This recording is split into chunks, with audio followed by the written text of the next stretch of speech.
So what we want to do now is we're going to get into our question and answer period. And I mentioned this earlier, we're here for two reasons. One is to try to knowledge share with you, but the most important thing is to get feedback from the suppliers into this engine manufacturing family that we're in. It's a very small family, really, when you think about it. So we really need your feedback. We've got a series of questions from the Slido, and then we have kind of an open forum. We've got a microphone out here, so the lady with the nice red scarf, if you want to ask a question, make sure that you get her attention. So quick introduction, my name is Barry Hicklin. I'm with Honeywell Aerospace, a little over 3 decades, which is crazy. I was 10 years old, maybe 12 when I started. So I am the Senior Director in Global Quality. I'm responsible for our production approvals, our regulatory compliance, repair station certification, so both the OEM and the R&O side of the business, third-party certifications, industry liaison, on our quality management system, our audit program, so heavily involved in all of the areas that you see that we're talking about here. So I've been involved, I think, since about 10 years now, so we've been in here, so crazy. A lot of us have been around this for a long time. So what we're going to do, just real quickly, I'll go ahead and ask the first question, and I'll ask for volunteers, and if nobody does, I'll pick somebody. So, okay, first question that we have in Slido. How will, and I'm going to paraphrase a little bit, maybe add some words, how will suppliers be audited by customers? If MTU approves our AS13100 management system, will it be accepted by Safran, GE, Rolls-Royce, Pratt? So who wants to volunteer for this? Everybody looked away from me. It's kind of like in school when they avoid eye contact with the teacher so that they won't get picked on. So, okay. I can take it. Thank you. So Barbara Negroe with GE Aerospace. I'll try to answer this first question. Our goal is to have this common specification be auditable so that we can all trust the same information. I think that happens over time. So as each business is working towards implementation and deployment, we have the self-assessment that can be done and then turned over to us. And as that occurs, we're going to take a look at that and ensure that we kind of trust and believe and verify that that is accurate. And then in the future, the goal absolutely is that we can use this common standard to be able to all of us approve if one of us approves. That is the goal ultimately, but it'll take time to get there. Okay.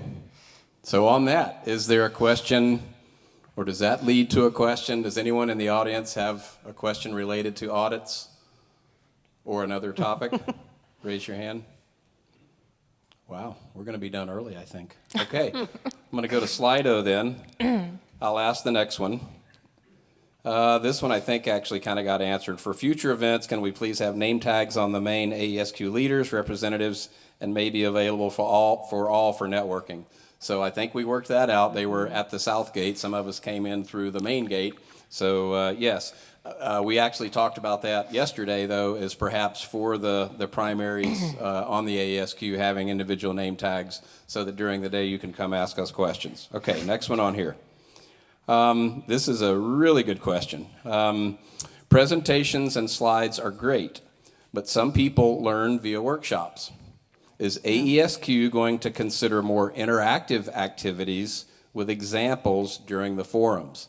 So something that we've been kind of kicking around is potentially making this a 2-day supplier workshop so that on day 1, we can have the introductory and the catch-up and the foundational information, and then day 2, rather than having 45 minutes talking and answering questions in front of a poster, actually having interactive, maybe 2 or 3 hour sessions by group. Okay, would that satisfy? Would you guys be interested in something like that? Yes? Okay, thumbs up. Okay, good, thank you. Any comments there on any of that? Thoughts? I think it's a good, very good idea. Yeah. Okay. All right. I think you nailed it. Okay. Yeah, I actually, I'll say a little bit, is that, interaction happens in a lot of different ways. So we do have the virtual webinars and forums, the communities of practice, to ask questions in a more real-time interactive way versus just like a video or a presentation. That's one way. The other is the training that we have, like the Quality Foundations course, which is also very interactive, where you're asking questions and learning about it. But I think that the tool purpose on having maybe a day 2 or some kind of training courses that happen that next day would be, we would have to understand that that would be very beneficial to you in order to put those on, in order to capture some of those examples. So I think we're willing to do whatever is desirable by the supply base. That's why we're here from an AESQ perspective, is to collaborate, talk, understand what you need to be successful, because if you're not successful, we're not successful, and we're willing to do that. So let us know. Okay. All right, so I'll check in. Any questions? All right. Okay, this is one that we normally get at these at the forums here. When will AS13100 become a certifiable standard with a common audit program replacing the individual OEM surveillance audits?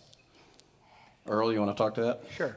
So we have talked about that as a committee, but there's really no intention to do that right now. The fact is, we're going to continue to enforce our QMSs, and that would include AS13100.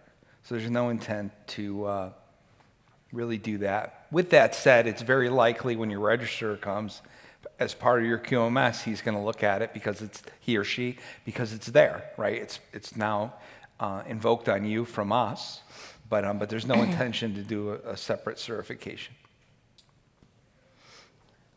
Okay. Next one I think is simple. When will executive presentations be available for sites to use? So, Ms. Lemon, next week. There you go. Okay, so everyone who registered will receive a follow-on email with links. Okay. And there's a ton of information. I think we brought up our website a couple of times, and June will talk a little bit to that about how to get involved as well.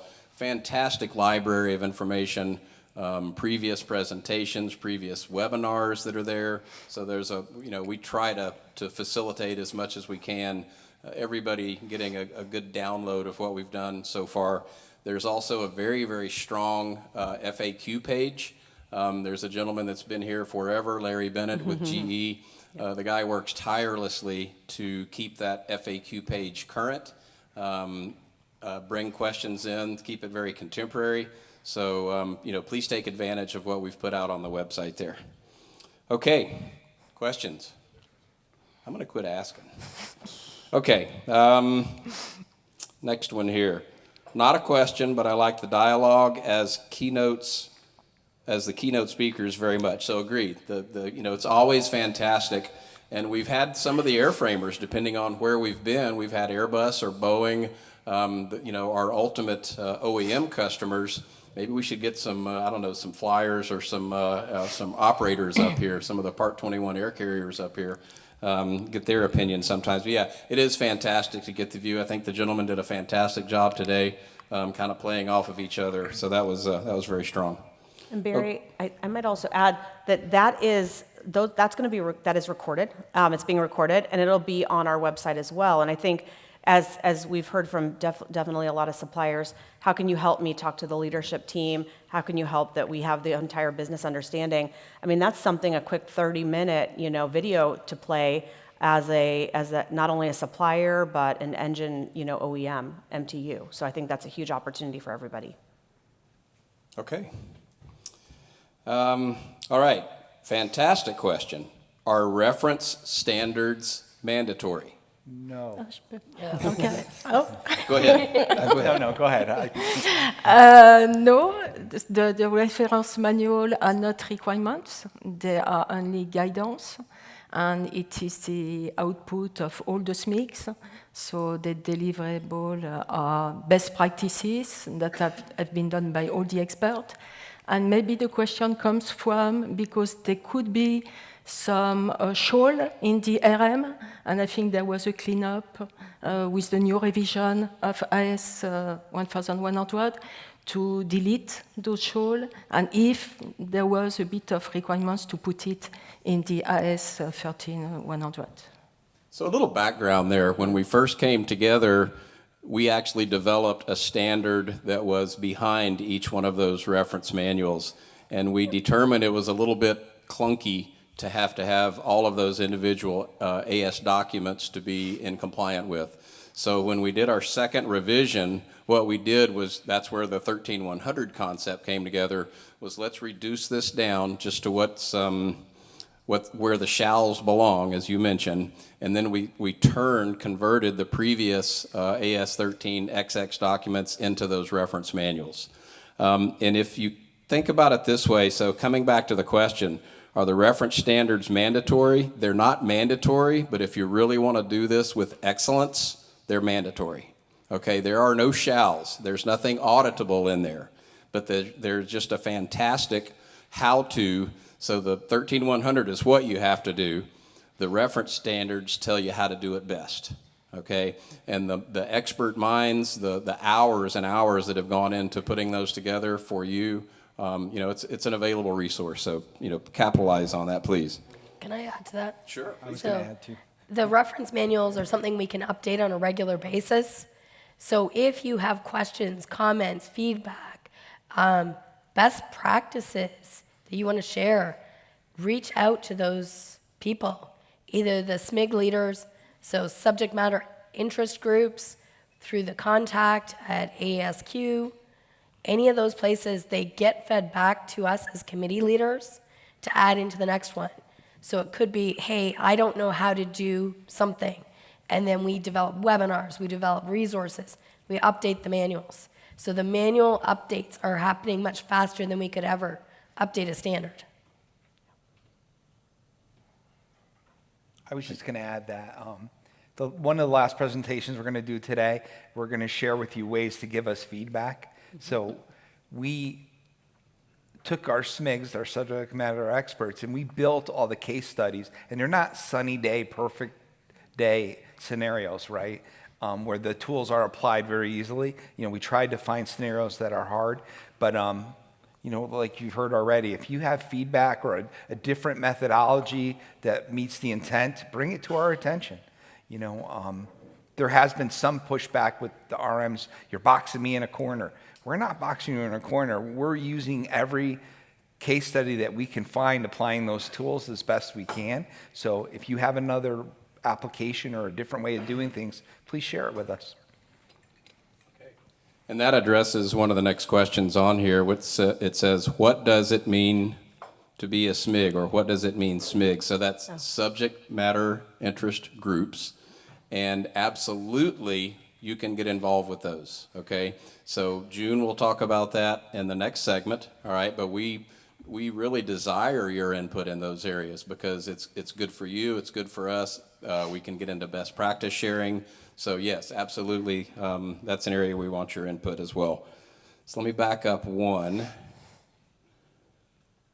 Okay, when will the OEMs withdraw their island norms, so their supplier quality manuals, ASQR1, SAFE, SABRE, etc., now as there is a common AS13100 standard?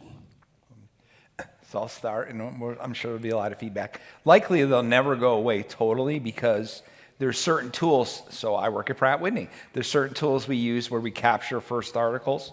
Others may use the same tool, but there could be nuances where we need to address that nuance in ASQR01. So we continue to skinny it down. With Rev A of AS13100, there's going to be ASQR01 Rev 14, and it's going to pare down a little bit, right? Because some of the language that was in there has been now incorporated into AS13100. But we're always going to need the unique document. The other thing, and in most of our cases, the way AS13100 is made a requirement, it's incorporated through ASQR01. So if you get a production purchase order from Pratt & Whitney, it's hard-coded on the purchase order. We kind of call it boilerplate. It's going to print out in the purchase order automatically, and that's going to invoke AS13100. And that's with GE Aerospace the same. So we've been using S1000 for decades. And so that nomenclature from our own individual quality requirements is on every PO that has been created for many, many, many years. And so for that reason, we're going to need to keep it as S1000, but S1000 calls out AS13100. And so what our goals, and we've been talking about this at our quarterly meeting the last couple days, and this is what we talk about all the time, is how can we continue to reduce the amount of our own individual requirements and put as much in 13,100 so that we commonize and commonize. That is the next gen of our journey. Right now, we wanted to get as much commonized as possible, get it out there. You've heard it throughout the day. Make sure that AS 13,100 was released. We got at least 80% in there. Now we have the remaining 20 or 15 that we just have to kind of continue to work through to commonize. At the end, if there's something we can't commonize on, it's going to have to stay in our own individual standards, but we're committed to work hard and do as much as possible to get it in 13,100. And if you think about what a true miracle it is for the major engine manufacturers in this business to come together and come to consensus on 80% of the requirements. It's been a battle, it's been a party, it's been interesting, and you're part of that journey. So that's why we need your feedback, continually need your feedback. And I think Lisa shared something. Lisa, who opened she's our chair, opened the meeting today. You shared you had about a 50% reduction in pages of your supplier quality manual. Cut it in half, okay? And I think GE has had a similar result that I can quote. So that's pretty significant. And that was, again, that was the original journey for us, was to commonize so that suppliers didn't have to do everything 5 different ways, okay? Any other thoughts, comments? Okay. I just had another thing that's out there is we work really close with the IQG. So 9125 is a software standard that's coming out pretty soon. And once that's published, for Pratt anyway, one of our documents is going to go away, 7.5. And there might be a couple words that end up in ASQRL1, but we are all working to continue to shrink that down. And I'm sure they can give examples similar to that. Yes, maybe just to say that on Safran side, we have launched working sessions to clean up our documentation, to better structure. And today, AS13100 is included in SAE documentation, and the next step is to include it in the common set of requirements for the whole Safran.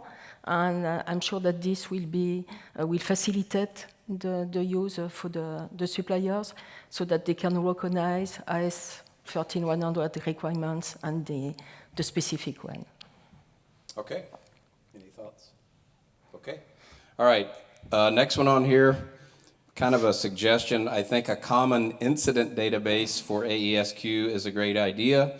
AESQ should look at that, maybe similar to Pratt & Whitney's Eagle Eyes.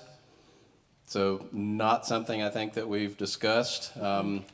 There was mention earlier around OASIS, and so I'm involved with several of the different industry groups, and that's one of the first observations that I see is we really want to tighten up the requirements, tighten up our compliance to the requirements, adequately arm our auditors to go out and see common threads to look for so that we get better, right? We just get better and better and better. So I think that's a great suggestion, whoever made that, and something we need to, we'll take under advisement. Okay. Ooh, you guys are flipping around on me here. See if anything rolled back to the top. All right. Sub-tiers are struggling or unwilling with implementation of requirements, AS13100. I'll fill that in. How to deal with those? Let me start that one. So as we started, we shared already, there's a lot of stuff that's not new. So if they weren't doing it today, they're probably not, if they're not doing it today, they probably didn't do it yesterday, right? So we need to continue to work with them to drive them to do it, right? There's not a lot of new stuff in AS13100. It's just the fact that we aligned on language, we created those RMs, and gave you a lot of supporting free help We created the training we talked about. So, you know, you need to drive them to compliance, and we can help where we can. Sometimes business relationships aren't allowed because the relationship is between you and the sub-tier. But at the end of the day, to get to zero defects, we need them to comply. You know, as a follow-on to that, these requirements were in place. Right. Majority of these requirements were already in place when you had all of the individual disconnected OEM requirements, and then as they were folded together in the various AS13100 documents, we haven't added a lot. We've tried to sort of clarify and commonize. So if you were doing work for GE 10 or 15 years ago, majority of these requirements are already there. So if you weren't flowing those down and validating acceptance by your supply base, that's a change that you need to make. So it's not just flowing the requirements down, but making sure that they're received and understood and acknowledged by your tier 2, tier 3 suppliers. Our industry relies on that oversight, right? The regulators rely on us to oversee our tier 1s, tier 2s. We rely on our tier 1s to oversee their tier 1s, tier 2s.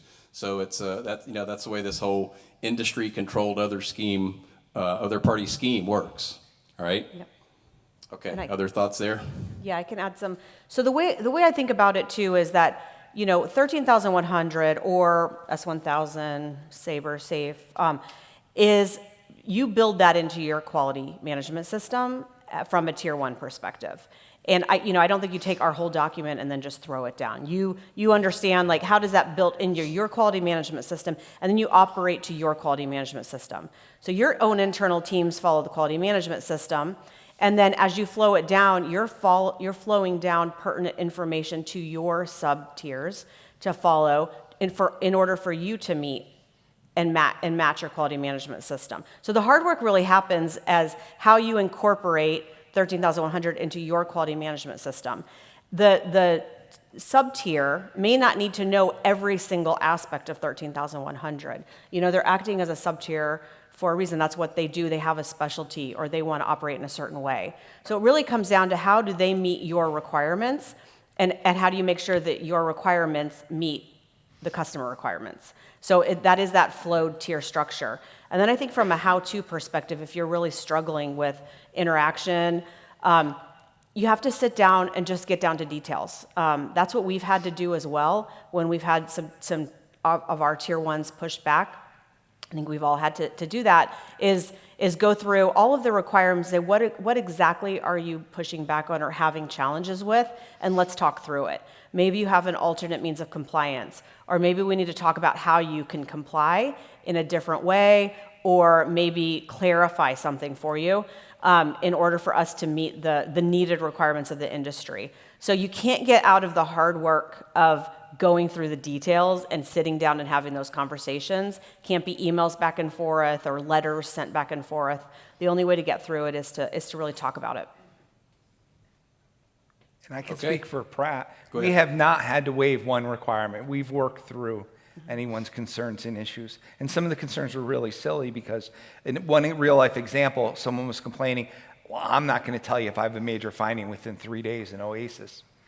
Well, it used to be 48 hours. We gave you an extra day because we all agreed on 3 days. So if you want to notify us in 48 hours, that's even better. But you just got to work with us and talk to us. Okay. All right, thank you. Let's see. All right. Any questions out there, by the way? See, I keep coming back to you. I'm hopeful. Come on, one intelligent, pointed question. You're just burning, got to get the answer for it. We're all sitting in the duck tanks, right? And you have all the baseballs. Now's your chance. So the message there is such a fantastic job has been done throughout the day. We've answered all your questions. Yes. Okay, that's what you're revealing. All right, down to the last couple here. How does my business join committees and the SMIGs? Is it based on invite? So our next segment, June, Saki is going to go into that.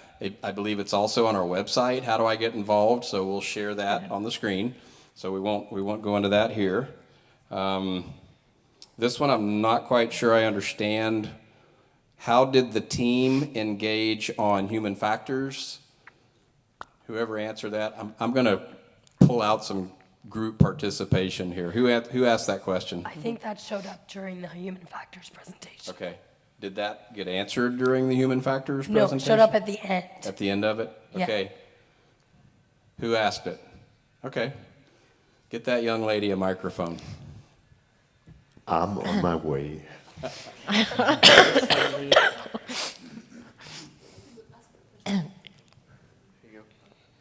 Sorry, I didn't ask the question. I was from the SMIC group, from the human factor.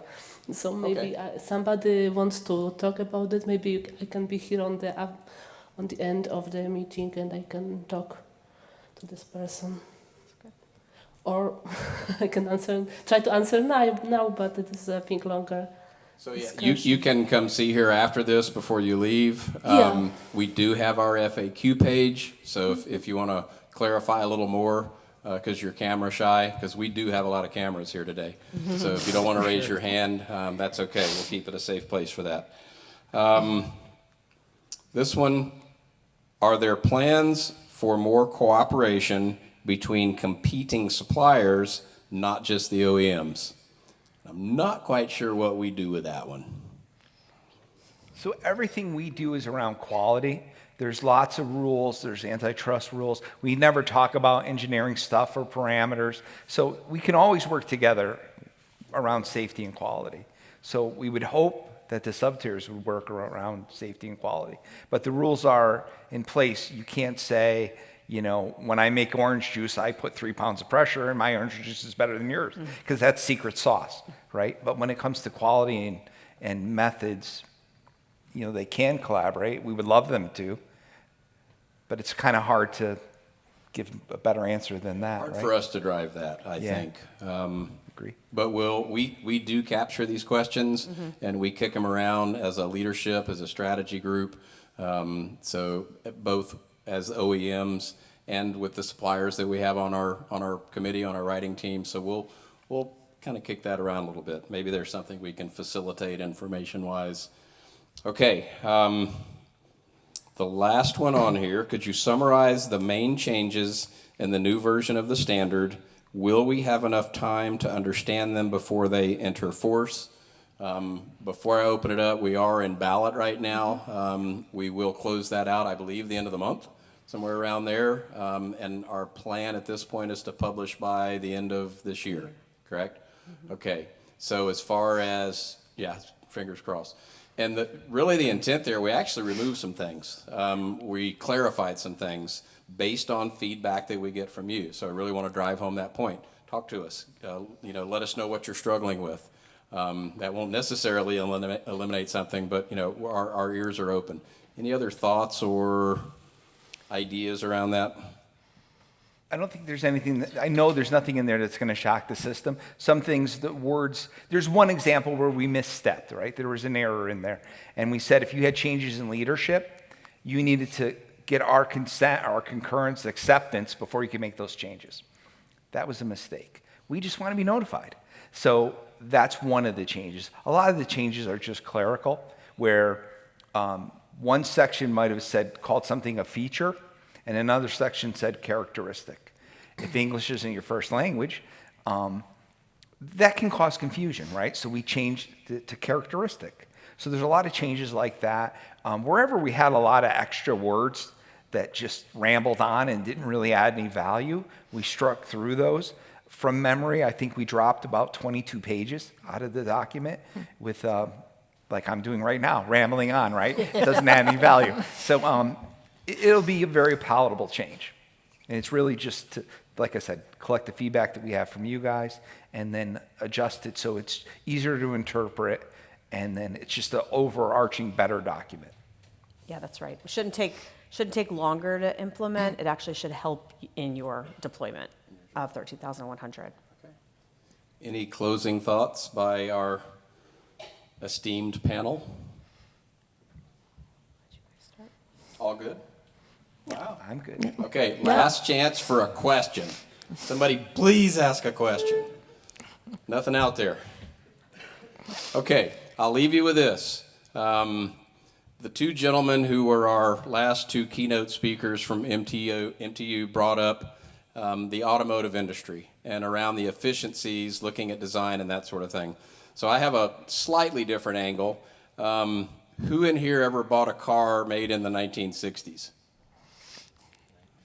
1970s? 1980s? So we're getting younger and younger. More hands should come up. 1990s? Okay, 2000s. Lots of us have bought cars in the 2000s. Some of you people just walk, I think. You don't own a car. So what's the one thing that really, really changed from what was being sold in the 1970s to now, to what's being purchased now in cars? Okay, airbags, electric cars, reliability. So what does that reliability drive? What does it impact? Think about this. What was the warranty that came on a new car in the 1970s or even 80s, early 80s? 12 months, 12,000 miles. Think about that. How quickly do you put 12,000 miles on a car? Not even a year now. So the manufacturer said, we think it's good for a year or less. What are they now? What are warranties today? Yeah, 100,000 miles, 7 years, 8 years. What drove that? The tools that we're pointing you to make airplane engines better, okay? Those were introduced in the 1950s. Now, Earl was close when he was talking about Japanese cars coming in the 60s. They actually came in the late 70s, middle to late 70s. So, but they started that journey in the 50s. So when the Honda Civic first showed up and the Datsun in the U.S. market, I don't know how they came into Europe. Civics, you could drive the things forever, change the oil, put tires on it, and they went forever. That really caught the big auto manufacturers' eyes. They had to become introspective on what are we going to do differently. The tools that we're asking for that you've seen up here, you know, APQP and PPAP and MSA, getting your people more involved, starting with your design. Those are the things that'll make a difference in reliability of the engines and the aircraft that we manufacture, right? They're already some of the most reliable things built, right? So I'll leave you with that. I'm not going to ask if anybody has any questions because you had your chance. So thank you all. Thanks to our panel very much. Round of applause for these guys.